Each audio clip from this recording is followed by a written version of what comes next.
Hello friends, this is आकाश शलमुले। और एक बार nursing दो यूट्यूब चैनल पर आप सभी का स्वागत है।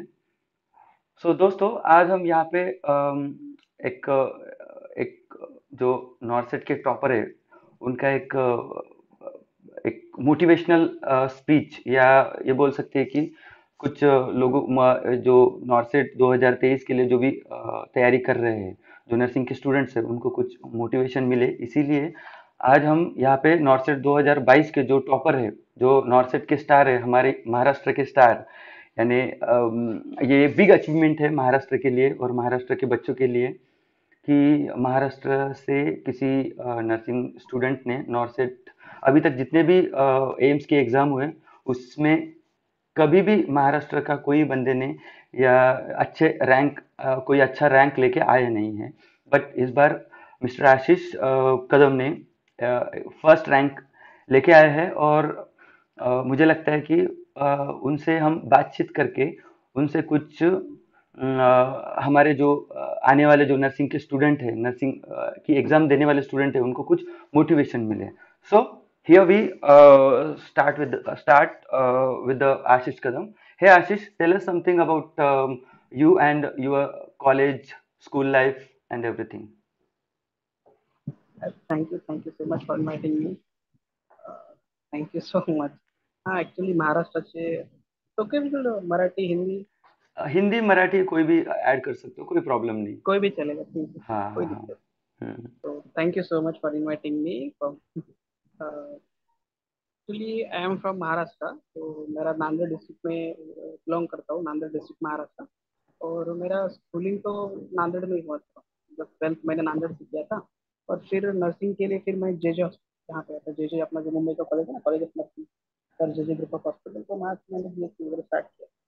तो 2019 का मैं पास आउट हूँ। उसके बाद जॉब वॉब करता था। फिर थोड़ा समझ में आया कि जॉब के पीछे मत भागो, थोड़ा सा प्रिपेयर वगैरह करो। तो फिर इस 2022 के लिए मैंने फिर मार्च में प्रिपेयर करना स्टार्ट किया था। तो मार्च से मैं प्रिपेयर कर रहा था। और अभी नॉर्सेट एक मतलब गोल था कि नॉर्सेट में देख मतलब नॉर्थ देना। तो जो बीच में जो भी एग्जाम आते रहे उसको देते रहे, नॉर्सेट में थोड़ा सा होगा फिर सफल। ओके, तो आशीष, आपको बहुत बहुत बधाई ऑल इंडिया रैंक वन आने के लिए। ये नर्सिंग डुओ फैमिली की तरफ से हार्दिक बधाई। ओके Ashish, thank you so much. Um, आप मुझे बता सकते हैं कि जिस दिन रिजल्ट आया था 26 सितंबर को, ठीक है, उस दिन जब आपने रिजल्ट चेक किया होगा, आपका रिएक्शन क्या था? मुझे पहली बार तो मेरे को बिलीव ही नहीं हुआ था कि मैं वो करके कि मैं फर्स्ट आ गया।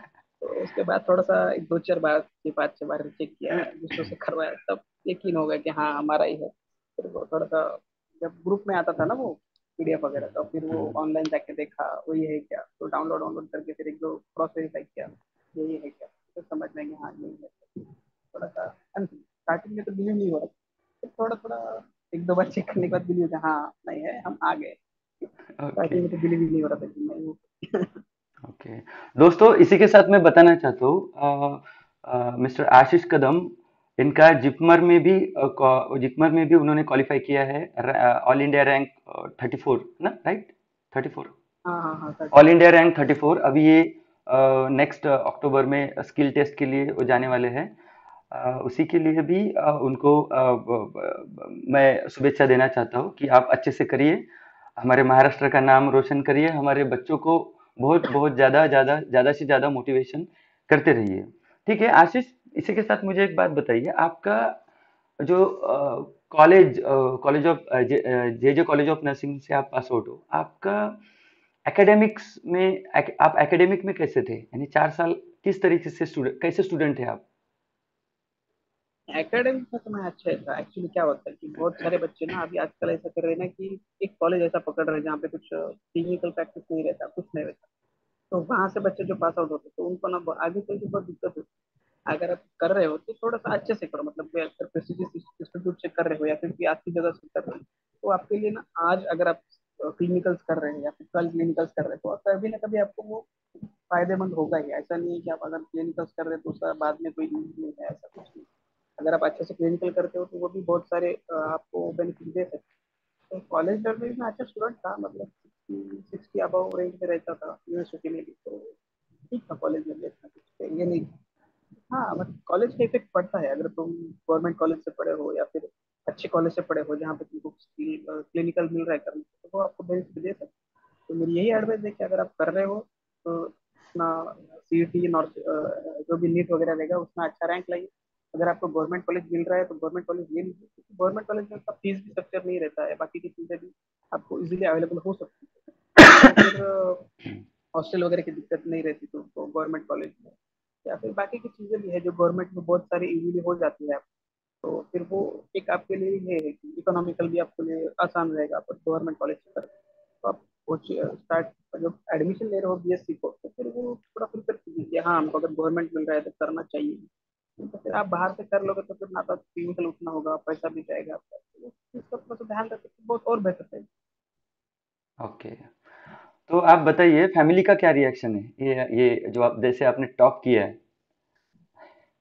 हाँ तो वो सब मतलब फैमिली क्या, पूरा गांव ही खुश हो गया था, पूरे गांव से फोन आ रहे, अरे वाह all India first, all India.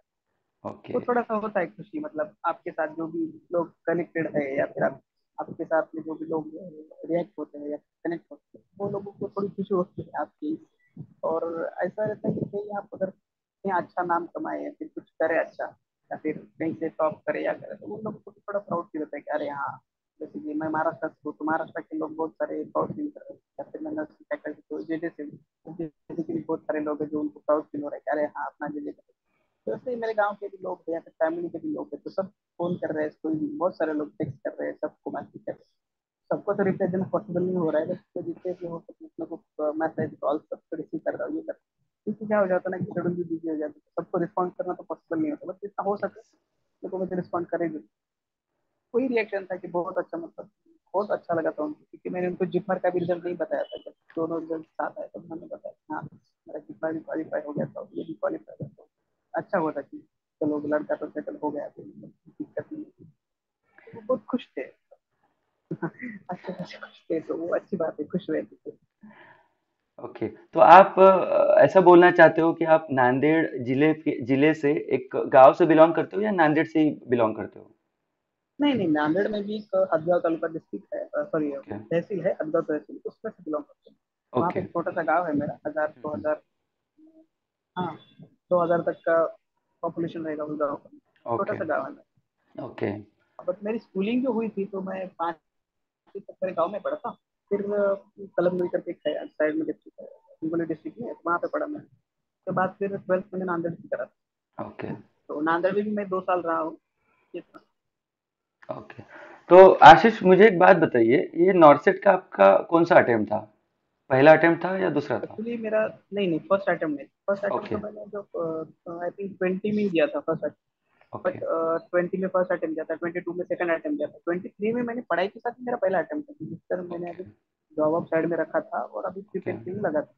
तो बहुत सारे लोगों को ये भी बताना है कि बहुत सारे लोग बोल रहे हैं कि आपने कैसे प्रिपेयर किया है, तो मैं उनको वही बोल रहा हूँ कि अगर आप फ्रेशर है, पास आउट है, तो जॉब के पीछे या पैसे के पीछे मत भागो, क्योंकि आप टाइम देने के अलावा तो नहीं होगा। जहाँ आप सोचेंगे कि हाँ मैं जॉब भी करूंगा ये भी करूंगा, मुझे तो नहीं लगता पॉसिबल हो पाएगा। बट हाँ अगर आप उसका मैनेज कर पाते हैं, मगर जॉब करके भी अगर 6-8 घंटे आप निकाल सकते हैं, कम से कम 8 घंटे तो निकाल सकते हैं, फिर हो सकता है।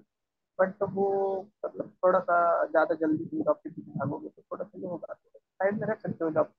आप 4-5 महीने काम करके अपना अगर फाइनेंशियली भी आप वीकर हो फिर नहीं हो सकता सबसे, बस तो 5-6 महीने 4-5 महीने कुछ ना कुछ जॉब वॉब करके वो कर सकते हो कि पूरे इतना 5-6 महीने अपने को, क्योंकि बैठ के निकलना है तो बहुत सारी चीजें होती हैं कि मैनेज करनी पड़ती है। और अभी इस उम्र में हम घर से भी पैसे नहीं मांग सकते, तो थोड़ा अलग लगता है घर से और कितना एग्जैक्टली। पैसा मांग, क्योंकि 4 साल तो वो लोग हमें पैसे देते ही है, फिर भी तुम 1-2 मंथ रह के भी अगर पैसा मांगोगे तो अपने को भी थोड़ा सा अलग लगता है।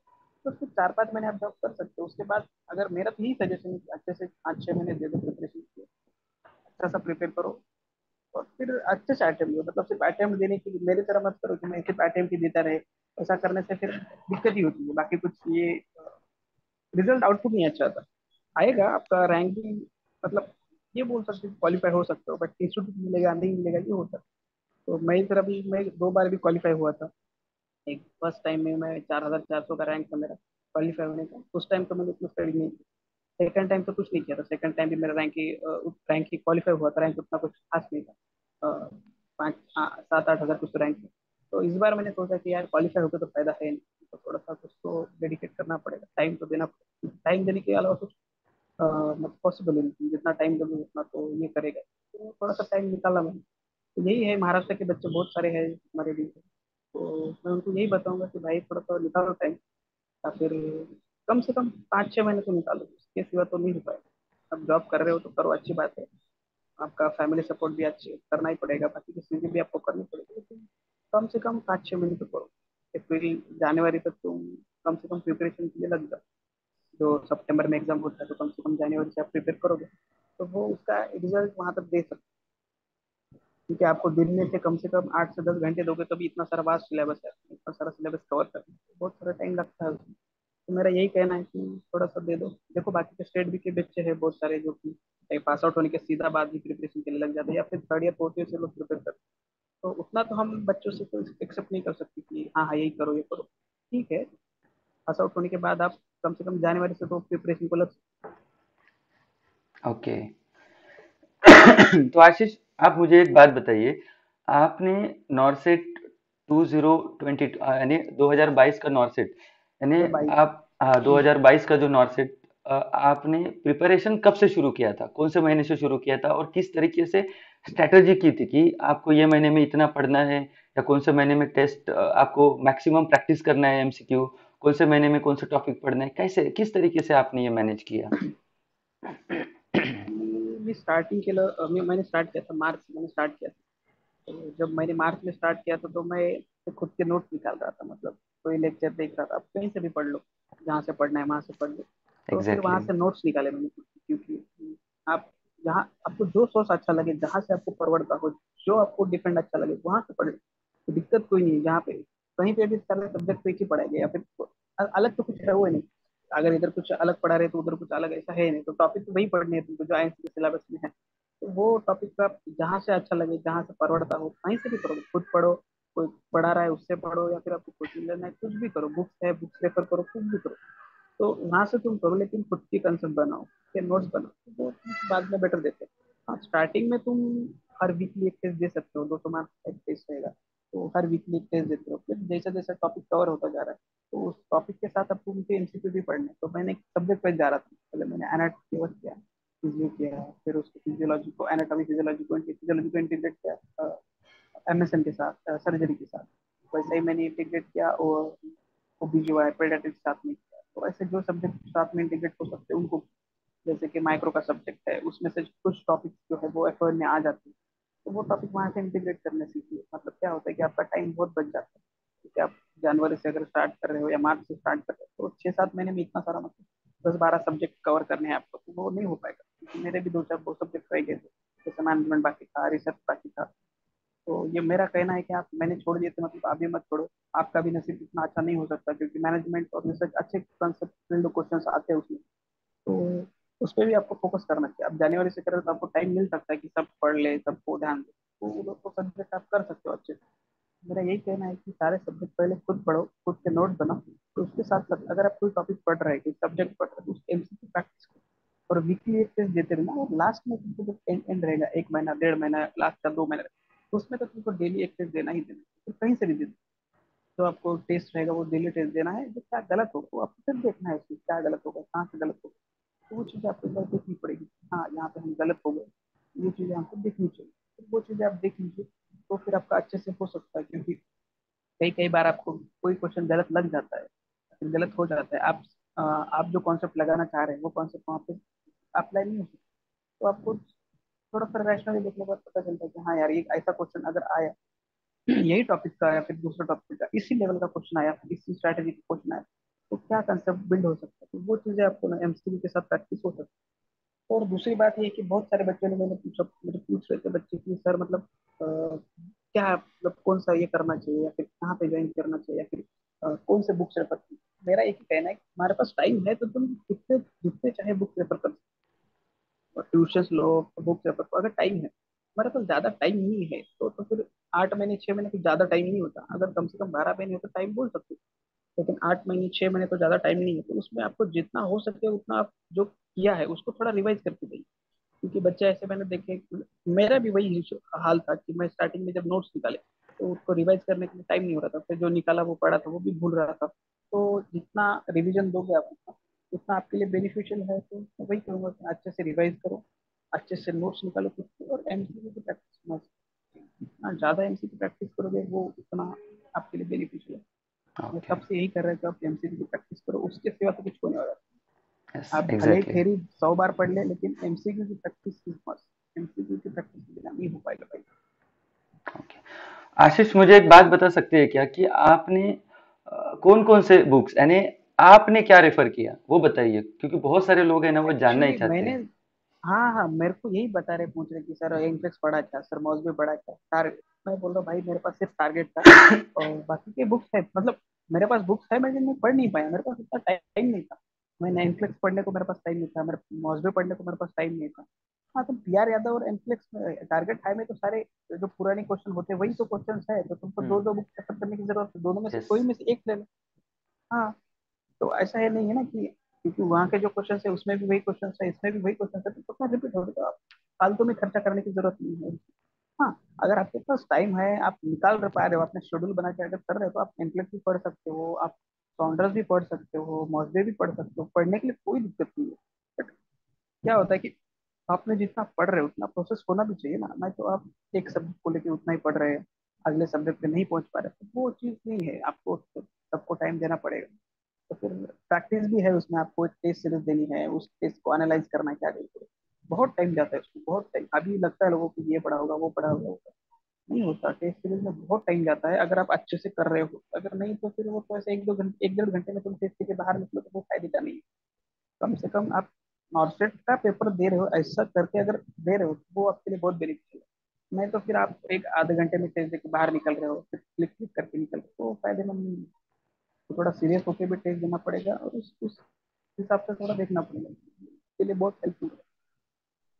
तो मैं एक बात पूछना चाहता हूँ, जो 4 साल की किताबें है, जैसे गायनिक का डीसी दत्ता है, हाँ पीडियाट्रिक का पारुल दत्ता है, एमएसएन का ब्रूनर हो या ब्लैक हो, एनीथिंग एल्स, मैनेजमेंट का, समझ लो, ये बुक्स का कितना रोल है बेसिक्स क्लियर करने के लिए। अभी एनाटॉमी के लिए बीडी चौरस या आपने पढ़ा होगा, ठीक है? तो इस तरीके से, या फिजियोलॉजी के लिए सिम्बुलिंगम पढ़ा होगा आपने। तो ये किताबों का रोल है क्या बेसिक्स क्लियर करने के लिए? आप ये पढ़ने के लिए बोलोगे या कुछ और कुछ पढ़ने के लिए बोलोगे लड़कों को? वो सर डिपेंड करता है सर, आप कितना प्रोसेस कर पाते हो, आपका ग्रास्पिंग पावर कितना है। अगर आप खुद से ग्रास्प कर सकते हो तो आप बुक से नोट्स निकाल सकते हो, अपने पास उतना टाइम भी होना चाहिए ना। अगर आप बोल रहे कि 6 महीने में आपको, क्योंकि क्या है, सेम्बुलिंगम पूरा पढ़ना तो 1 साल में हो जाएगा, पूरा सेम्बुलिंगम तो तुम इतनी जल्दी तो नहीं पढ़ पाओगे। यस। उसके बाद बीडी चौरसिया है, पूरा बीडी चौरसिया भी इतनी जल्दी तुम नहीं पढ़ पाओगे। तुम्हारा ब्रूनर है, ब्रूनर पढ़ने में तो मुझे लगता है 6-7 महीने तो पढ़ने में जाएगा। ब्लैक है, ब्रूनर है, लेविस है, वो हाई लेवल है, मतलब उसका कंटेंट है कि तुम अगर वो पढ़ लो एक बार तो तुमको बहुत सारी चीजें क्लियर हो जाएंगी, जो करंट क्या चल रहा है उसमें, ट्रेंड क्या है अभी फिलहाल का, तो वो समझ जाएंगे। लेकिन एक्चुअली क्या होता है कि हम क्या करते हैं कि हमें रहता है कि एग्जाम ओरिएंटेड होना है, तो उस हिसाब से आप कोई भी बुक इस्तेमाल कीजिए, टेक्स्ट बुक के बाहर तो कुछ है ही नहीं। मतलब अगर आप इधर से भी ले लो, कोई पढ़ा भी रहा है तो किसी ना किसी बुक को रेफर करके ही पढ़ा रहा है ना, तो आपको वो ग्रास्पिंग है, आपने खुद को अगर आप पढ़ने के बाद समझ सकते हो, उसमें उतना बेसिक आपका क्लियर है, वो अच्छे कॉलेज से पढ़े हैं, 10वीं 12वीं में आपके कंसेप्ट अच्छे से क्लियर है, तो आपको बुक्स बहुत जल्दी समझ में आ जाएंगे, तो आप बुक से ही अच्छे नोट्स निकाल सकते हैं।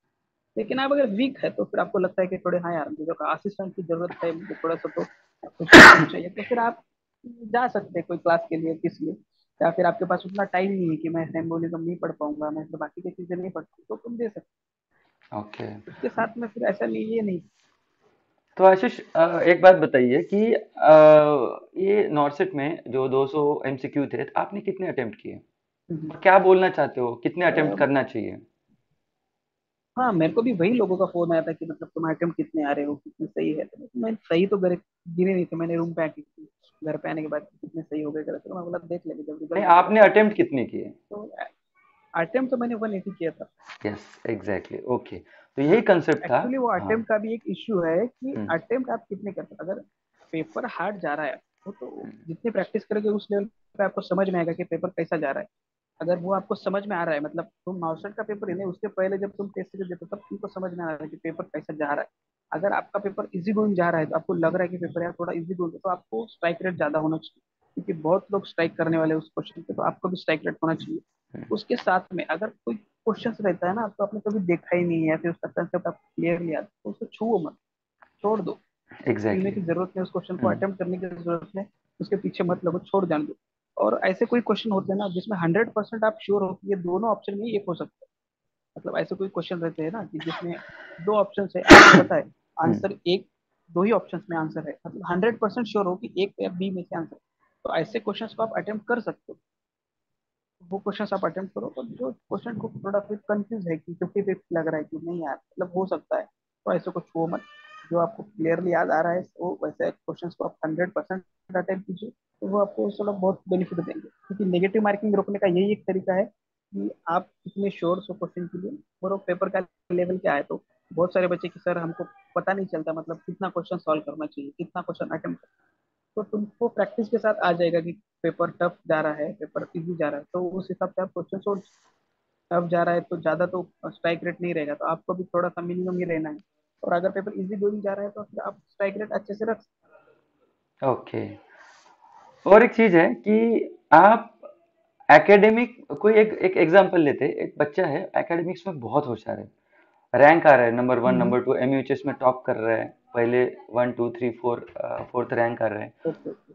2 मिनिट तर आशीष मैं विचारतोय की मैं पूछ रहा था कि एकेडमिक में आप अच्छे से टॉप कर रहे हो, एमयूएचएस में फर्स्ट सेकंड थर्ड रैंक आ रहे हैं, और यहाँ पे सीबीटी कंप्यूटर बेस्ड जो एग्जाम है उसमें वो लड़का, बहुत सारे लड़के वो क्वालिफाई नहीं कर पा रहे, या सॉरी उनका रैंक नहीं हाँ आ हाँ रहा, हाँ। क्वालिफाई तो कर रहे हैं। तो अच्छा। आपको क्या लगता है ये दोनों का कुछ को रिलेशन है? हाँ हाँ, मतलब क्या होता है ना, आप एमएचएस का जो पेपर देते हो तो आपको थ्योरी पेपर रहता है, आप जितना पढ़ते हो ना, मतलब आपने कोई 2-3 सब्जेक्ट कवर किए, तो एक दो बार पढ़ने से आप लिख सकते हो, तो आपके दिमाग में रहता है कि हाँ यार यहाँ पे ये पूरा लिख सकते हैं, या फिर पॉइंट वाइज लिखने में अलग बात है। लेकिन सीबीटी में कैसा रहता है, मतलब एक पर्टिकुलर सिचुएशन है, तो पर्टिकुलर तुमको वो चीज याद आनी चाहिए, मतलब तुमको अगर एग्जांपल देके बताता हूँ आपको, अगर कोई पूछ रहा है कि डायरिया पूछ रहा है, तो आप डायरिया पूरा लिख सकते हो। लेकिन अगर कोई कोई पूछ रहा है, समझो अगर आपको एमसीक्यू आया, वो डायरिया के टाइप्स पूछ रहा है, मतलब कौन सा डायरिया है, नो डायरिया, नो डिहाइड्रेशन वाला डायरिया है, सम डिहाइड्रेशन वाला डायरिया है, सीवियर डिहाइड्रेशन वाला डायरिया, तो उस हिसाब से वो हर चीज का कैरेक्टरिस्टिक पूछते हैं आपको, वो तो मतलब माइन्यूट से माइन्यूट चीज रहती है, या फिर कोई क्लासिक चीज रहती है, या फिर स्पेसिफिक चीज रहती है, वो पूछता है। तो वो थ्योरी में लिखना आप अगर भूल भी गए तो वो आपको दिक्कत नहीं देते, बाकी की चीजें उसमें इंक्लूड आ सकती है। बट एमसीबीटी में वो नहीं होता, कि एमसीक्यू में वही नहीं होता। तो एमसीक्यू का वो फोकस यही रहता है कि वो आपको जो चीज पूछेंगे तो उस पर आपका फोकस जाना चाहिए, और जो चार ऑप्शंस दिए उसमें से क्या है वो आपको देना चाहिए। भले ही आप अगर आप क्या बोलते हैं उसको, अगर कोई टॉपिक आंसर लिख रहे हैं, मतलब एमयूएचएस में लिख रहे हैं, वो आप अपना थोड़ा ऐड कर सकते हो, मतलब इसमें ये रिलेटेड है वो आपको तो थोड़ा सा फ्लो में आ जाता है। बट यहाँ का ऐसा कोई फ्लो नहीं रहता। आपको पहला क्वेश्चन कोई फार्मेक का पूछेगा, तो सेकंड क्वेश्चन सीधा वो माइक्रो का पूछेगा, थर्ड क्वेश्चन सीधा मैनेजमेंट का आएगा, तो फिर आप जंपिंग हो इस टॉपिक से उस टॉपिक, इस टॉपिक उस टॉपिक, तो इतनी बार आपको वो कैचअप करना बहुत हार्ड है। वो चीज़ आपको प्रैक्टिस के साथ ही ये हो। कोई बच्चे बहुत अच्छे होते हैं एकेडमिक्स में, तो फिर वो लोग क्या करते हैं कि उस एकेडमिक्स में तो अच्छे से पढ़ ही पाते हैं, पेपर भी लिख पाते हैं अच्छे से, बट जो सीबीटी की प्रैक्टिस रहती है, तो तुम टेस्ट देते हो वो करते हो, उसकी प्रैक्टिस होनी चाहिए। जिसको प्रैक्टिस आप करोगे तो फिर वो आपको उस टॉपिक से उस टॉपिक में जंप करने में, या फिर वो कंक्लूड करने में, या फिर जो आपको चाहिए वही रिवाइज करने में वो थोड़ा आसान होता है। थ्योरी में कैसा रहता है कि आपने आपको अगर कुछ जल्दी भी रिवाइज नहीं हो रहा, आपने पैथोफिजियोलॉजी भी लिख डाली एक बार, तो उससे आप बहुत कुछ फार्मुलेट कर सकते हैं। बट सीबीटी में उतना अपने पास टाइम नहीं रहता कि आप सब निकाल लिख के फिर उसको फार्मुलेट करके ये कर सकते हैं। वो चीजें प्रैक्टिस के साथ ही आती है, तो जितना ज्यादा आप टेस्ट सीरीज दोगे उतना फायदेमंद रहेगा, तो टेस्ट सीरीज अटेम्प्ट ओके। करनी चाहिए। ओके। तो उन आशीष। लड़कियों को मेरी यही हाँ। सजेशन है कि आप टेस्ट सीरीज दो, ज्यादा से ज्यादा एमसीक्यू की प्रैक्टिस करो, जितना एमसीक्यू प्रैक्टिस करोगे वो आपके लिए बेनिफिशियल है।